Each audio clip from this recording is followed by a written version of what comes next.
Kwenye kila kitu ambacho wanakifanya, watu wanatafuta kubarikiwa, kuinuliwa na kuzidishwa. Kwenye biashara zao, kwenye huduma zao, kwenye vipaji vyao, kwenye kila kitu ambacho wanakifanya, watu wanatafuta kubarikiwa, kuinuliwa na kuzidishwa. Sasa nisikilize kwa umakini, nataka ende nikakupe siri. Ukisoma neno la Mungu katika kile kitabu cha Mwanzo sura ya 22 kuanzia mstari wa 1 hadi wa 18, ukisoma hapo kwa umakini unamwona Mungu anasema, ngoja nikamjaribu Ibrahim na nione je, atanisikiliza. Unamwona Mungu anamwambia Ibrahim, nataka uende ukamtoe mwanao sadaka, mwanao wa pekee unayempenda, Isaka. Na unamwona Ibrahim anamtii Mungu, anamsikiliza Mungu, anamchukua mwanae, anaenda kumtoa sadaka. Lakini kabla hajamtoa sadaka yule mtoto wake, unaona Mungu anauona moyo wa Ibrahim.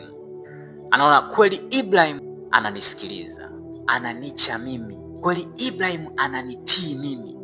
Na baada ya Mungu kujua ya kwamba Ibrahim ananisikiliza na ananitii, unaona Mungu anamwambia Ibrahim, hakika Ibrahim, kwa sababu umenitii, kwa sababu umenisikiliza mimi, hakika kubariki nitakubariki, kuzidisha nitakuzidisha.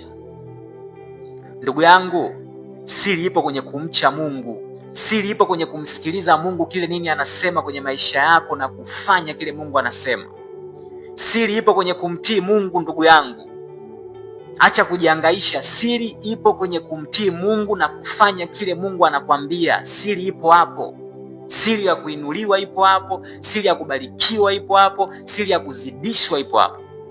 Watu wengi wameshindwa kutembea na hii siri. Ndio maana unaona wanakimbilia kwa waganga bila kujua kwamba mwisho wake ni majuto, mwisho wake ni mauti. Siri ipo kwenye kumcha Mungu. Siri ipo kwenye kumtii Mungu. Mungu akiona wewe ni mtu ambaye unamsikiliza yeye, akiona wewe ni mtu ambaye unamtii yeye, lazima atakubariki, lazima atakuinua, lazima atakuzidisha, lazima. Mungu ni mwaminifu sana.